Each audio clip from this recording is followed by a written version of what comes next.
PC jewellers भाई एक भारत की ऐसी कंपनी जो जितनी तेजी से ऊपर गई उतनी तेजी के साथ ही नीचे आ गई।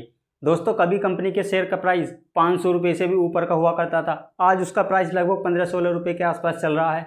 तो भैया इतनी जल्दी कंपनी ने कैसे ग्रोथ की और फिर कैसे उस ग्रोथ को संभाल नहीं पाए, कंपनी को उन्होंने क्या ऐसी गलती कर दी जो भैया कंपनी दिवालिया होने तक की नौबत आ गई थी। इसके ऐसे कंपनी बची, जानेंगे कंपनी की पूरी हिस्ट्री आज की इस वीडियो में। लेकिन उससे पहले वीडियो के लिए एक लाइक, और अगर आपने चैनल अभी तक सब्सक्राइब नहीं किया है तो भैया चैनल को भी सब्सक्राइब कर ले, क्योंकि ऐसी इंटरेस्टिंग वीडियोज़ यहाँ पर आपको मिलती रहती हैं। पीसी ज्वेलर्स दोस्तों वैसे तो ये 2005 में स्टैब्लिश हुई। इसको पीसी यानी कि पदमचंद्र गर्ग और उनके भाई बलराम गर्ग इन दोनों ने मिलकर शुरू किया था। हालांकि उससे पहले उनके दादा परदादा इस ज्वेलरी बिजनेस से पहले से ही थे। पहले वो लोकल शॉप उनकी हुआ करती थी 90s के दौर में। लेकिन अब इन दोनों भाइयों ने 2005 में अपने इस बिजनेस को, जो इनका पारिवारिक बिजनेस था, इसको एक बड़े लेवल पे करने की सोची, क्योंकि अपने बिजनेस को बढ़ाकर ज़्यादा रेवेन्यू और ज़्यादा बड़ा ब्रांड बन पाता।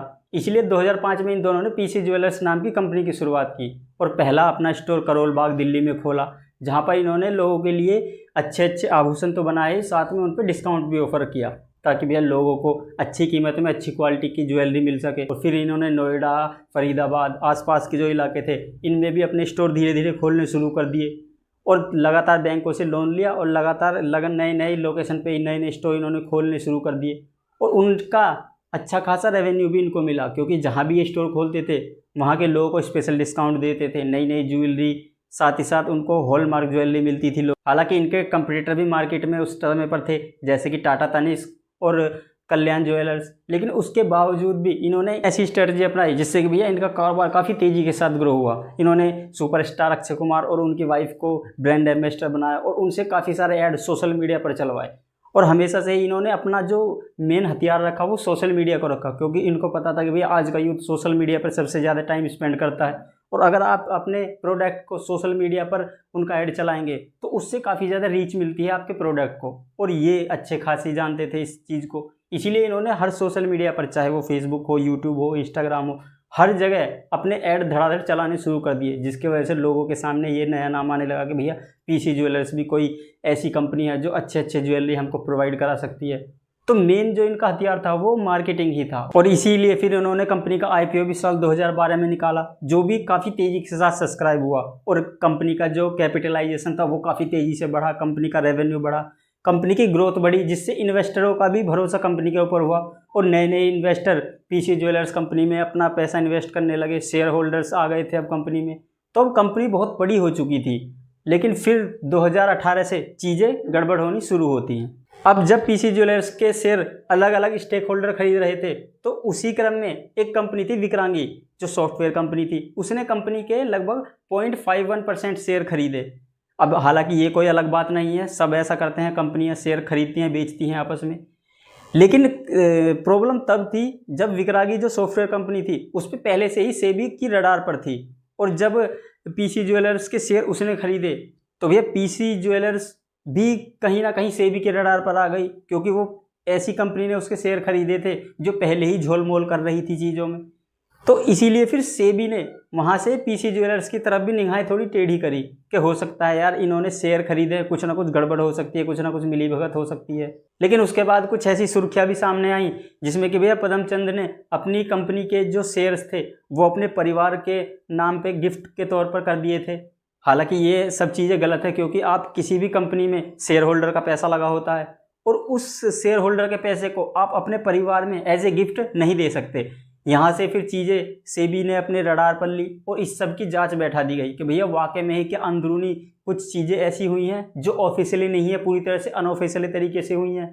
अब जब ये सब चीज़ें सामने आई तो उससे जो शेयर होल्डर थे उनका भरोसा बिल्कुल ही कंपनी से टूट गया, और जितने भी शेयर होल्डर थे उन्होंने अपने शेयर्स को बेचकर जल्दी से जल्दी अपना पैसा कंपनी से निकालने की सोची, और यहीं से कंपनी के शेयर एकदम से टूटने शुरू हो गए। कंपनी की जो ग्रोथ थी एकदम से डाउन जाने लगी। अब जब इतना सब कुछ कंपनी के साथ हुआ तो उससे कंपनी पर काफ़ी ज़्यादा फर्क पड़ा। जो कंपनी 2018 में लगभग 10,000 करोड़ का रेवेन्यू जनरेट कर रही थी, अब 2021 के आते आते उसका रेवेन्यू घटकर मात्र 3,000 करोड़ तक पहुँच गया था, और कंपनी के लिए ये बहुत बड़ा लॉस था जो उसको साल दर साल होता जा रहा था। उसको जो अपना स्टॉक है वो मेंटेन करने में काफ़ी दिक्कत हो रही थी, क्योंकि सोने का कारोबार ऐसा है जो पहले आपको अच्छा खासा स्टॉक खरीद कर रखना पड़ता है सोने का, और उसमें काफ़ी ज़्यादा पैसा चाहिए होता है। लेकिन कंपनी के पास अब धीरे धीरे पैसा ख़त्म होने लगा था, और जो कंपनी ने बैंकों से लोन लिया था वो उसका कर्ज भी कंपनी नहीं चुका पा रही थी, ना ही उसकी लोन की किस्तें भर पा रही थी, और वो लोन भी लगभग 3,500 करोड़ से ऊपर का हो चुका था। तो यहाँ से कंपनी पर चारों तरफ से प्रेशर बनना शुरू हो गया। अब उसकी किस्तें चुकाना कंपनी को भारी पड़ रही थी, ऊपर से रेवेन्यू नहीं आ रहा था। स्टेक होल्डर जो थे उन्होंने अपना पैसा कंपनी से खींच लिया था। तो पीसी ज्वेलर्स के लिए अब यहाँ से काफ़ी सारी दिक्कतें एकदम से आने लगी। अब 2022 में जब पीसी ज्वेलर्स ये रकम नहीं दे पाई जो लगभग 3,500 करोड़ की थी, और उसमें सबसे बड़ा जो बैंक था वो था एसबीआई, जिसमें लगभग 1,500 करोड़ रुपए के आसपास तो अकेले एसबीआई का ही था, और बाकी 1,500-1,600 करोड़ रुपए के आसपास बाकी और बैंकों का था। और बाकी का अब जब 2022 तक पीसी ज्वेलर्स लगभग 3,500 करोड़ का लोन बैंकों का नहीं लौटा पाई, तो फिर एसबीआई ने उनको दिवालियापन की कार्रवाई करनी स्टार्ट कर दी, क्योंकि उसमें सबसे बड़ा जो अमाउंट था वो स्टेट बैंक का ही था, जो लगभग 1,500 करोड़ के आसपास था, और बाकी का जो अमाउंट था वो अदर बैंकों का था, जो और बाकी 13 बैंक थे एसबीआई के साथ। लेकिन पीसी ज्वेलर्स दिवालिया घोषित हो पाती उससे पहले ही पीसी ज्वेलर्स ने बैंकों के सामने ओटीएस का एक प्रपोजल दिया। अब दोस्तों आप सोचेंगे यार ओटीएस क्या है? ये होता है वन टाइम प्रपोजल, यानी कि ये बैंकों का जितना भी लोन है कंपनी के पास, कंपनी उसको इसमें से रीपे कर देगी बैंकों को, उसके लिए एक सेटलमेंट अमाउंट तय किया जाता है कि इतने अमाउंट में आप चीजें सेटल करेंगे हमारे साथ। देखा जाए तो यही प्रपोजल पीसी ज्वेलर्स ने बैंकों के सामने रखा। तो ये बैंकों का जो लगभग 3,500 करोड़ पीसी ज्वेलर्स के पास था, इसमें से पीसी ज्वेलर्स बैंकों को लगभग 2,250 करोड़ रुपए देकर सेटलमेंट करना चाहता था। लेकिन ये अमाउंट अगर देखा जाए तो भैया टोटल अमाउंट का लगभग 64% ही है। तो इस तरह से अगर सेटलमेंट करते तो बैंक को पूरा पैसा तो नहीं मिलता, जाहिर सी बात है। लेकिन उसके बाद भी एसबीआई सहित लगभग और जो 13-14 बैंक थे उन्होंने इसके लिए अप्रूवल दे दिया कि हाँ भैया हमको 64% ही दे दो।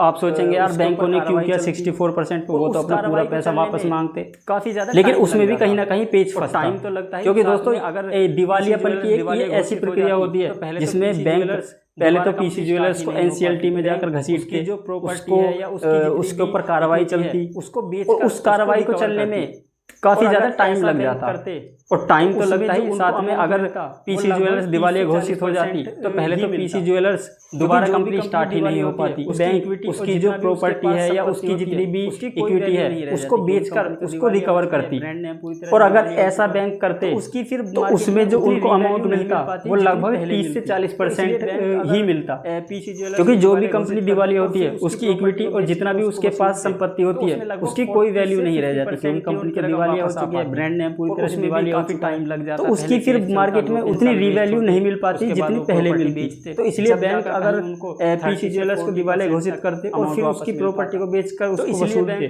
तो उसमें लगभग 40 से 50% ही उनकी रकम वापस आ पाती, और उसमें भी काफी टाइम लग जाता। पहले केस चलता, 2-3 साल वेस्ट होते, उसके बाद वो प्रॉपर्टी बेचते, जब जाकर कहीं उनको 30 से 40% तक अमाउंट वापस मिल पाता लगभग। तो इसलिए बैंकों ने भी उसको अप्रूव कर दिया ताकि भैया हमको भी 64% अमाउंट तो मिल ही रहा है। अब दोस्तों आप भी सोचेंगे कि यार पीसी ज्वेलर्स जब उसके पास पैसा नहीं था तो बैंकों को देने के लिए 64% कहां से आ गया, तो उसके लिए कंपनी ने जो कंपनी के प्रमोटर्स थे उनसे लगभग 51 करोड़ रुपए लिए, जिससे कि वो बैंकों को ये रीपेमेंट कर सके। साथ ही जो इसलिए शेयर्स थे उनको नए शेयर होल्डर्स को बेचा ताकि उससे कुछ पैसा आ सके और फिर उसको बैंकों को दिया जा सके। तो इस तरह से कंपनी ने 2-3 साल के अंदर बैंकों को 64% जो पैसा था वो पूरा करने का वादा किया। तो इसलिए फिर पीसी ज्वेलर्स दिवालिया होने से तो बच गई, लेकिन उसके पास अब मेजर चैलेंज ये था कि भैया कैसे अपना कर्ज को उतार कर और फिर से कैसे ग्रोथ करनी है। अब जब कंपनी दिवालिया नहीं हुई तो उससे कंपनी का जो ब्रांड नेम है पीसी ज्वेलर्स उसकी वैल्यू बढ़ी, और जो प्रमोटर्स थे उनको भी लगा कि हाँ भैया पीसी ज्वेलर्स वाकई में अच्छा काम कर सकती है। इसीलिए प्रमोटर्स ने लगभग 500 करोड़ रुपए कंपनी में इन्वेस्ट किए ताकि वह कंपनी सही से ऑपरेशन चला सके। वहीं कंपनी ने भी अपने बिजनेस मॉडल में कुछ चेंजेस किए, जैसे कि भैया जो शोरूम उनके घाटे में चल रहे थे उन शोरूम को शट डाउन कर दिया गया ताकि उन पर फालतू का इन्वेस्टमेंट ना करना पड़े। साथ ही जो और बाकी शोरूम थे उनके स्टाफ और जो ऑपरेशंस थे उनमें भी कमी कर दी गई, जिससे कि भैया पैसे को बचाया जा सके, ज्यादा प्रॉफिट उसको ज्यादा से ज्यादा इन्वेस्ट ज्वेलरी में किया जा सके। साथ ही साथ कंपनी ने कुछ और नई तरह की ज्वेलरी मार्केट में उतारी, जिससे कि भैया उस पर ज्यादा प्रॉफिट मिल सके, जैसे ब्राइडल ज्वेलरी हो गई, शादी ब्याहों में जिसमें ज्वेलरी का नेट प्रॉफिट लगभग, क्योंकि उसमें ज्यादा प्रॉफिट कंपनी को होता है। और 2025 के पहले क्वार्टर का अगर ग्रोथ देखा जाए तो उसमें 80% की ग्रोथ हुई है। कंपनी ने पहले 3 महीने में ही लगभग 1200 करोड़ रुपए का रेवेन्यू जनरेट किया है, और जिसमें कंपनी का नेट प्रॉफिट लगभग 95 करोड़ रुपए रहा है। दोस्तों आज इस तरह से कंपनी अब वापस से पटरी पर आने लगी है, और कंपनी का टारगेट है कि भैया 2026 तक